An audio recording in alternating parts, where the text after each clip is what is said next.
프로농구 TV 오신 여러분 환영합니다. 저는 스포츠조선 유동혁. 루키더 바스켓 이동환입니다. 자, 3월 첫째 주 이런 거 핫이슈 코너 한번 진행을 해보도록 하겠습니다. 예. 아니, 여기 입 안 아프세요? 저는 여기 아프던데. 찢어질 것 같아. 역시 방송을 위해서 모든 고통을 감내하는 이동혁 기자입니다. 아, 목이 아픕니다. 예. 자, 이런 거 핫이슈 코너 저희가 또 NBA 한번 해보도록 했습니다. NBA를 지금 안 다룰 수가 없어요. 그렇죠. 주제가 너무 많아요. 그렇죠. 재밌는 뉴스들이 많이 쏟아져 나오고 있고 네. 제가 그래서 딱 세 가지, 그렇죠. 임팩트 있게. 예, 딱 세 가지만 이야기를 한번 해보도록 하겠습니다. 자, 예. 이런 싸가지? 예. 아, 미안합니다. 예. 세 가지라고 해서 사가지. 그런 드립이 생겼어. 미안합니다. 예. 좋습니다. 예. NBA 같은 경우에는 뭐 사실 요즘에 너무 재밌습니다. 사실 뭐 여전히 뭐 소고동조가 살짝 있기는 한데 기본적으로 지금 뭐 전통의 강호였던 그런 팀들, 뭐 LA 레이커스가 지금 살짝 이제 추락을 하고 있는데 이 부분은 이제 폐허 때 어떻게 개선이 되냐 이런 부분이 좀 문제이긴 하지만 계속 좋은 분위기로 가고 있고 반면에 이제 브루클린 네츠가 지금 듀란트 뭐 부상 이후에도 그렇죠. 나름 굉장히 잘 나가고 있고 근데 이 선수를 주목을 해야 될 것 같습니다. 예. 네, 자이언 윌리엄슨. 예. 최근에 뭐 이동혁 기자가 또 기사도 쓰셨지만은 네. 자이언 윌리엄슨이 지난 시즌 데뷔할 때 여러 가지 우려가 있었잖아요. 네. 슛이 약하다, 너무 몸이 크다, 이거 무릎 부상 당한다. 그렇죠. 이런 가장 큰 문제가 이제 부상 때문에 인저리 프론이다 뭐 이런 얘기도 있었었죠. 그렇죠. 그래서 이거 건강하게 얼마나 뛰겠느냐 이번 시즌 진짜 그 우려를 보란 듯이 불식시키고 있습니다. 예. 그래서 저는 처음에 자이언 윌리엄슨이 올 시즌에는 이제 모든 그 봉인이 벗어졌다. 그러면서 이제 풀타임을 뛸 것이다. 이렇게 했을 때 와 부상 당하지 않을까, 몇 분을 뛸까 이렇게 봤는데 지금 너무 순조롭게 행보를 가지고 가 있고 어떤 뭐 부상의 징조도 지금 그런 소식들이 없어요. 그렇죠. 예. 네. 그러니까 뭐 잔부상 뉴스도 없어요. 자이언 네, 윌리엄슨. 네. 예. 그래서 이번 시즌에 뉴올리언스가 33경기였는데 그중에 32경기 딱 한 경기씩으로 다 뛰었고요. 그렇죠. 다 뛰었고 평균 25.5점에 4.4 리바운드, 7.1 리바운드, 3.3 어시스트, 야투율 61.5%. 이게 야투율이 진짜 사기입니다. 그러니까 뭐냐면 자이언이 사실 석점 슛은 거의 이제 자제를 한 상태에서 골밑 공략을 하는데 상대 팀이 스코어 분석을 해서 다 알 거 아닙니까? 그런데도 그걸 다 뚫고 지금 놓고 있어요. 그래서 알고도 못 막는 지금 수준이 돼버렸다라는 생각이 그렇죠. 들어요. 예. 그러니까 이 선수가 이거는 뭐 루키 시즌부터 강점이었는데 최고 외에 이제 채공력까지 되다 보니까 공중에서 뛴 상태에서 상대와 컨택이 있을 때 밸런스 유지하면서 마무리하는 력. 사실 이거는 원래부터 장점이었는데 네. 이게 거의 레벨업이 더 된 것 같아요. 그렇죠. 그러니까 이 선수가 거기에다가 지금 손끝 감각까지 되게 좋아요. 그러니까 이게 밸런스를 아무리 잘 이제 유지하더라도 이게 림 위치에 따라서 손을 어떻게 쓰고 손목 스냅을 어떻게 주냐에 따라서 이게 마무리 되냐 안 되냐가 되게 중요한데 네. 윌리엄스 그걸 너무 잘하는 것 같아요. 그렇죠. 예, 그래서 실제로 지금 림 근처에서 야투 성공률이 67.9%입니다. 정말 대단한 수치입니다. 역대급이에요. 네. 예, 이 선수가 2m 정도의 신장을 가진 어떻게 보면 단신 빅맨이라는 점을 감안하면은 네. 되게 높은 수치고 전체 야투가 한 300개 정도 되는데 그 중에 한 250개를 림 근처에서 그렇죠. 놓고 있어요. 그러니까 이 선수는 뭐냐면 다섯 번 중에 한 번은 그냥 돌파를 한다는 얘기예요. 네, 그쵸. 그 스크린을 하고 들어가거나 그런데 그 상대가 알 텐데 그거를 못 막아요. 그렇죠. 예. 그러니까 또 지난 시즌에 엘빈 젠틀이 감독 차지해서 좀 로우 포스트에서 뭐 포스트업 옵션을 많이 가져갔는데 이번 시즌 약간은 다른 게 탑으로 올라와서 이제 거기서 볼을 잡고 이제 상대가 세게 가고 있는데 거기를 그냥 뚫어버려. 근데 상대가 헬프 디펜스 와서 두 명이만 막아도 파워로드는 그냥 마무리를 해버려요. 이러니까 그러니까. 이거 알고도 못 막는 거예요. 네, 사기예요, 사기. 진짜. 그렇습니다. 그러면 이제 골밑 돌파가 지금 일단 한 단계 레벨업이 됐고 거의 역대급 시즌을 보내고 있다. 특히 최근에 그렇죠. 그러니까 경기를 치를수록 이 선수의 어떤 그런 위력이 올라간다라고 보고 있고 여기서 얼마나 더 한계가 있을까 더 봐야 되는 거죠. 이 부분이 그렇죠. 있고 또 하나 또 중요한 거는 뭐냐면 자이언이 지난 시즌까지는 기본적으로 그러니까 스크리너에서 들어가거나 해서 뭔가를 이제 그 잡아먹는 그리고 아까 말씀하셨지만 엘빈 젠트리 그 체제에서는 포스트업에서 거기에서 공을 잡아서 뭔가 이제 하는 부분들이 있었는데 이 선수가 지금은 이제 볼을 직접 들고 뭔가를 창출하는 그런 효율성이 좀 더 커졌다. 그러니까 작년 같은 경우에 볼을 직접 들고 메인 볼 핸들러로서 뭔가를 했을 때 실책이 득점 효율성보다는 약했어요. 그러니까 실책이 더 많았어요. 근데 지금은 실책보다는 득점의 어떤 효율성이 좀 더 높아지면서 메인 볼 핸들러로서의 어떤 그런 그 가능성을 계속 키워가고 있다. 이게 굉장히 중요한 게 현대농구에서는 지금 이제 포지션 파괴가 됐기 때문에 기본적으로 뭐 윙 자원, 그 다음에 메인 볼 핸들러, 그러니까 메인 볼 핸들러가 뭐 가드가 될 수도 있고 포드도 될 수도 있고 그리고 빅맨 이렇게 나눠지는데 이게 그 메인볼 핸들러가 됐을 때 어떤 그런 모습들이 즉 팀 내에서 어떤 경기 지배력이 훨씬 더 올라간다는 의미거든요. 거기서 얼마나 효율적인가 아닌가 이 부분이 굉장히 중요한데 이 메인볼 핸들러로서의 어떤 역할이 굉장히 중요하다는 것은 자연이 정말 굉장히 좋은 그런 자원에서 정말 슈퍼스타 역대급 선수로 갈 가능성이 높아졌다. 이걸 의미하는 거죠. 그렇죠. 예, 그래서 저는 이제 미래가 너무 궁금해요. 진짜 그 80년대 찰스 바클리처럼 되는 네. 아니면 이 지금 이제 거의 뭐 커리어가 망가지고 있는데 막판에 그렇죠. 이 블레이크 그리핀이 네. 사실은 데뷔 초반에 이런 정말 파괴력 있는 리머텍을 보이다가 그렇죠. 나중에 부상 리스크 때문에 밖으로 계속 나오면서 지금은 그냥 밖에서 점퍼 깔짝깔짝 던지는 네, 그렇죠. 정말 안타까운 모습으로 바뀌어버렸거든요. 지금 디트로이트에서 운동 능력 거의 사라져가지고 그냥 파워로 몸으로 먹고 사는 지금 그리핀입니다. 그렇죠. 예, 그러니까 이게 과연 자이언은 정말 어떻게 될 것인지, 진짜 바클리처럼 레전드가 될까, 아니면 그리핀처럼 말년에 좀 아쉬운 모습을 보여줄까, 좀 밖에서 노는 소프트한 이게 너무 궁금해. 지금 일단은 리머텍에서만큼은 리그 최강이다 이 선수. 그리고 굉장히 긍정적으로 가고 있다. 좀 이렇게 보고 계속 이제 좀 지켜봐야 될 것 같습니다. 예, 자, 두 번째 한번 주제를 한번 가보도록 하겠습니다. 일단 먼저 사과를 드리겠습니다. 사과드리겠습니다. 네. 고개부터 쓸까요? 네. 죄송합니다. 제가 골든 스테이트에 대해서 굉장히 좀 박하게 했는데 네. 너무 잘하고 있습니다. 네. 제가 알기로는 네. 이 스테픈 커리에 대해서 이제 박한 평가를 내렸던 유대혁 기자가 이제 저희 이제 기자들끼리 하는 이 판타지 리그에서 스테픈 커리를 영입하기 위해서 딜을 제시하고 네. 커리 아니면 굳이 안 받겠다. 네. 이런 이야기도 하셨다고 알고 있습니다. 너무 전 카레만 먹습니다. 요즘. 아 그래요? 네. 매운맛만 드시겠네요. 좀 매우니까. 예. 매운 맛에 고춧가루까지 부어서. 스테판 커리는 정말 역대급 시즌을 보내고 있다라고 스티브 커 감독이 얘기를 하고 있고 현지 전문가들도 얘기를 하고 있어요. 저는 사실은 이제 클레이 톰슨이 없는 상태에서 스테판 커리가 어떤 공소였던 부담감 이런 부분이 생기게 된다면 스테판 커리는 여전히 잘하겠지만 팀을 살릴 수 있을까 이 부분에서 좀 회의적이었는데 네. 잘못했습니다. 죄송합니다. 네. 근데 진짜 그러니까 저희가 그런 얘기를 했죠. 커리에 대해서는 일단은 네. 이 선수는 진짜 좋은 선수인데 에이스, 그러니까 한 팀의 1옵션으로서 팀을 하드 캐리할 수 있느냐. 절대적인 에이스가 될 수 네, 있느냐. 이거 네. 솔직히 릴라드나 하든 같은 선수들이 약한 거 아니냐. 그렇죠. 근데 할 수 있는 것 같아요. 충분히 하고도 하고 있습니다 지금. 하고 네. 있고 커리는 폭발하는데 팀이 안 받쳐줘서 지는 경우가 오히려 그렇죠. 많이 나오고 그 커리가 수비를 몰고 다니는 능력 그리고 상대가 이제 아무래도 커리의 3점슛을 의식해서 트랩할 때 어떤 패스를 빼주는 능력 이거는 정말 뭐 최고 수준이고 거기에다가 지금 이제 어떤 하프코트 상황에서 순간적인 어떤 찬스를 메이드하는 능력 지금 사실 MVP급 시즌을 거의 보내고 있거든요. 팀 성능 올라가는. 예. 그래서 지금 최근에 보면 그 시즌 MVP 판도에서 사실 뭐 이제 조엘 엠비드, 뭐 르브론 제임스, 니콜라 요키치 이렇게 세 명이 있는데 여기에 이제 스테판 커리를 주목해야 될 선수로 올려놨어요. 그렇죠. 예. 네, 그 충분히 그렇게 될 수가 있고 이 스테판 커리가 이렇게 봤을 때 그 어떤 부분이 굉장히 좋아졌냐, 즉 골든 스테이트 초창기에 사실은 굉장히 역대급 시즌을 갖다 보내지 않았습니까? 석점슛을 굉장히 폭발을 하면서 완전 미친 듯한 활약을 갖다 보였는데 이후에 이제 케빈 듀란트가 들어오면서 스테판 커리는 거기에서 약간 역할을 축소시켰죠. 자신 스스로 역할을 축소시켰고 햄튼 5에 거기에 맞는 그런 효율적인 그런 모습을 갖다 보여줬는데 이거를 이제 이 과정을 갖다 겪으면서 이 스테판 커리가 그러면 역할 축소한 게 뭐 기량이 이제 절대적인 기량이 좀 떨어지기 때문에 거기에 맞춘 거냐? 그래서 뭐 어쩔 수 없는 선택이었냐? 아니면 여기에서 자기의 역할을 스스로 축소시키고 팀에 어떤 희생을 했느냐 봤을 때 팀에 희생을 했다라고 지금 얘기하는 게 맞는 것 같고 그리고 듀란트가 없고 이제 클레이 탐슨이 없으니까 여기에서는 이제 더욱 폭발하는 모습을 갖다 보였는데 더 좋아진 거는 뭐냐면 상황에 따라서 자기가 어떻게 역할을 하고 과학적으로 어떻게 역할을 하고 어떨 때는 미쳐가지고 매운맛 커리로 보여주고 이 두 부분을 갖다 조화를 시켰다는 거죠.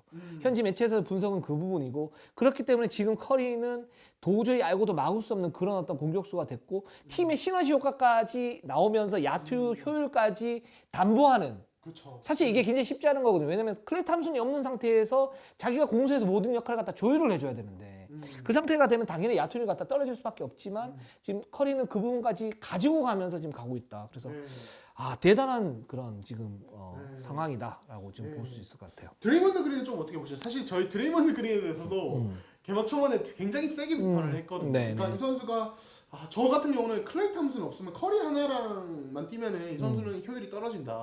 이 선수 기본적으로 커리 탐슨과 같이 페어링이 됐을 때 문제가 네. 발현다. 사실은 전 지금도 그 생각 자체는 극대화되는 부분에 대해서는 생각이 똑같지만은 이 선수의 최근에 뭐 어시스트 생산하는 능력이나 네. 팀을 어떤 리드하는 모습을 보면은 내가 생각했던 훨씬 더 좋은 선수다. 내가 비판했던 건 이런 생각이 좀 들긴 하거든요. 저는 여기는 아니에요. 아직은 아니다. 네, 아직 아니에요. 그러니까 네. 이 선수는 기본적으로 득점력이 확 떨어져 있어요. 근데 그거를 뭘로 메우냐면 이제 강력한 수비력, 그렇죠. 그리고 이제 어시스트 어떤 농구 센스, 천재적인 농구 센스 이런 걸로 메우고 있는데 그 부분 좋다 이거예요.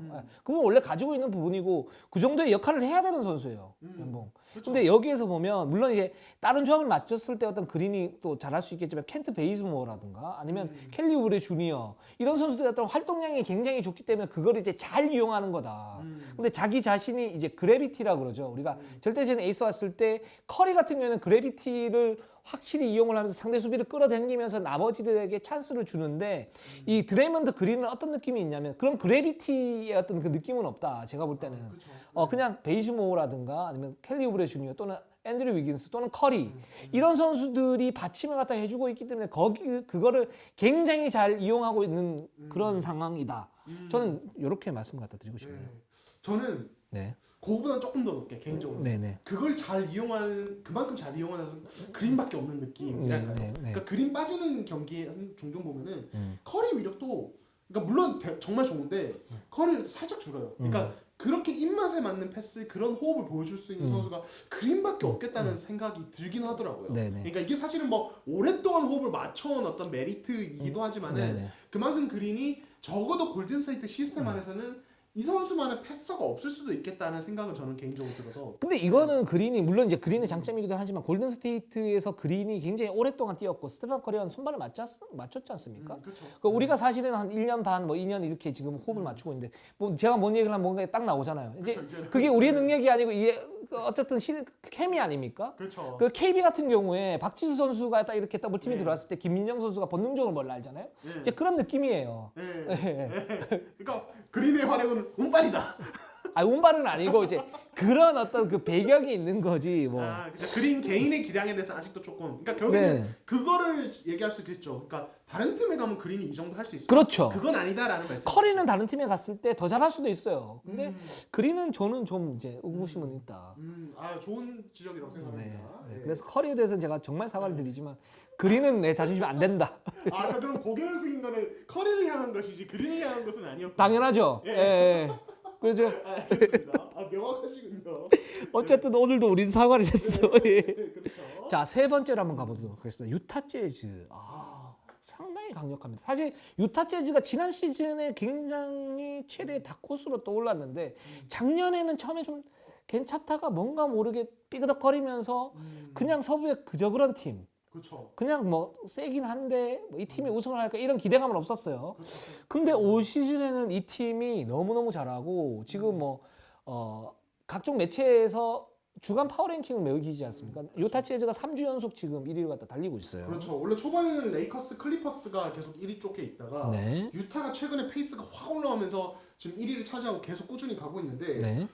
어떤 느낌이냐면 안 질 것 같아요. 그냥 경기 보면. 예, 진짜 그 정도 느낌이에요. 그러니까 일단 공격에서 지금 3점슛 생산력이 역대급입니다. 네. 거의 팀 내 모든 선수들이 뭐 고베어 정도 제외하면은 슈터가 아니니까 이 선수 롤이 거의 모든 선수들이 40%뭐 안팎의 어떤 3점 성공률 기록하고 있고 그 3점이 만들어지는 과정이 약간 묻지마 이런 게 아니라 엄청난 패싱 게임. 그렇죠. 예. 그러니까 고베어 한 명은 스크리너 롤러 역할을 하고 밖에서 패싱 게임을 하면서 스페이싱을 하는데 와 이런 조직력은 사실은 거의 최근에도 거의 보기 힘든 유타만이 할 수 있는 그런 어떤 공격이다. 그리고 그 과정에서 어떤 순간적으로 치고 들어갔을 때 고베어에게 여유 있게 올려주는 엘리오 옵션도 잘 활용을 하고. 그러니까 유타가 지금 무서운 게 뭐냐면 다 뛰어난 슈터들인데 네. 마이크 코니, 조 잉글스, 도노안 미첼 이런 선수들이 뛰어난 볼 핸들러예요. 그렇죠. 그래서 패싱에도 되게 능해요. 맞습니다. 그렇다 보니까 상대가 이 유타의 패싱 게임을 종잡을 수가 없어요. 토탈 패키지 같은 느낌이에요. 진짜 다 할 줄 아는 선수들. 그래서 아무리 뭐 선수들이 뭐 물론 수비에서 로테이션 강하면은 잘 막을 수 있지만은 선수가 아무리 발이 빨라도 공속도는 못 쫓아가요. 그렇죠. 예, 유타는 그 속도가 가슴이 싸늘하다. 예, 가슴에서 고, 공이 싸늘하게 날아와. 예, 들어간다.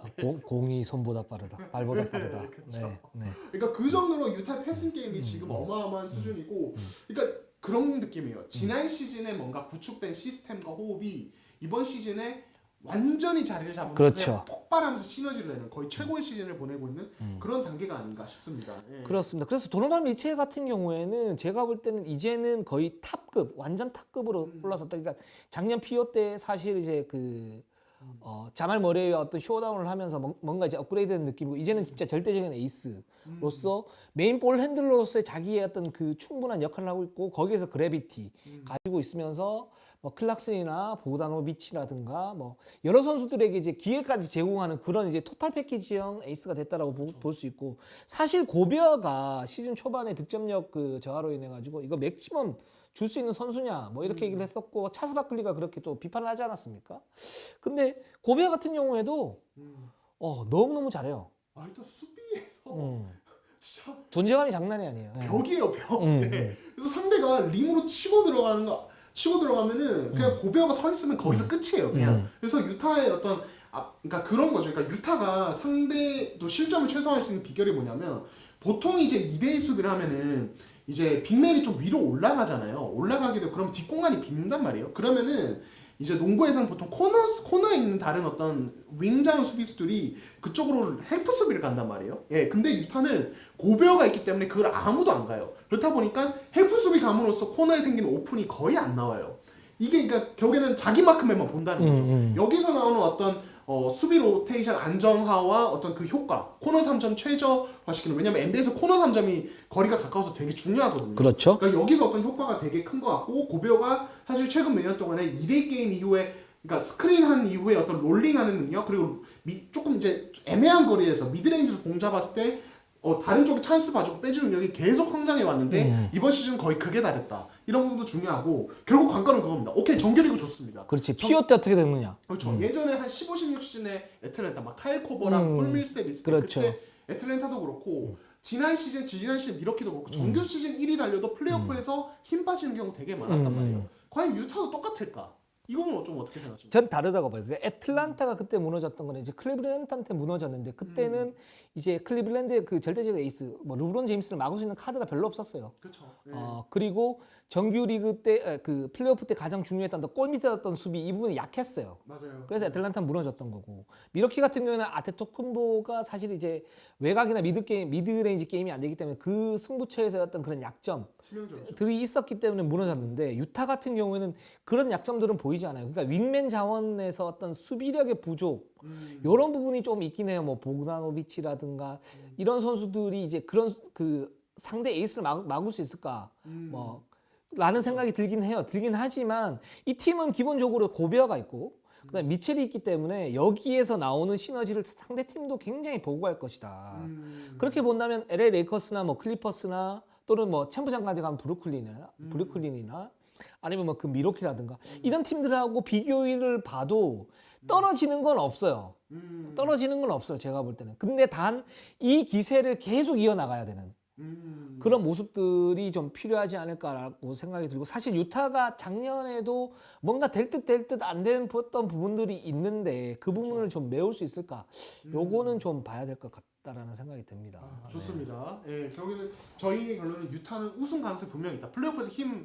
이동환이는 좀 어떻게 생각해요? 저도 거의 비슷해요. 예, 그러니까 아데토쿤보의 치명적인 약점. 근데 유타는 사실 그런 게 없어요. 그렇죠. 세긴을 플레이오프에서 노골적으로 당한다든지. 그러니까 플레이오프는 디테일의 싸움이기 때문에 약점 작은 것만 있어도 노골적으로 그냥 물고 늘어지거든요. NBA는 이제 7전 4승제니까 더 노골적으로 가는데 그렇죠. 유타는 사실 그런 부분은 없습니다. 네. 그러니까 기본적으로 패스 게임으로 게임을 풀어가는 데다가 팀 거의 모든 선수가 3전 생산력이 좋아서 스페이싱도 플레이오프에서 거의 그대로 유지되고 클러치 상황에서 사실 도노한 미첼이라는 확실한 옵션도 있어서 그렇죠. 저는 이런 부분에서 경쟁력이 크게 밀리지는 않을 것 같아요. 다만 말씀하신 대로 그 상대 에이스를 봉쇄할 수 있는 이 락다운 디펜더 역할을 누가 하느냐가 중요한데 그렇죠. 제가 봤을 때는 결국엔 유타에서는 이 로이스 오닐 그러니까 로이스 오닐이 굉장히 중요하죠. 그렇죠. 이 선수가 그 역할을 해줘야 되는데 거기서 힘을 안 빠지고 갈 수 있다면은 유타가 충분히 경쟁력이 있다. 저는 이렇게 생각을 합니다. 네, 알겠습니다. 저희 방송은 여기까지 하겠습니다. 저희는 항상 최선을 다하겠습니다. 자, 네이버 유튜브 구독, 좋아요, 알람 감사합니다.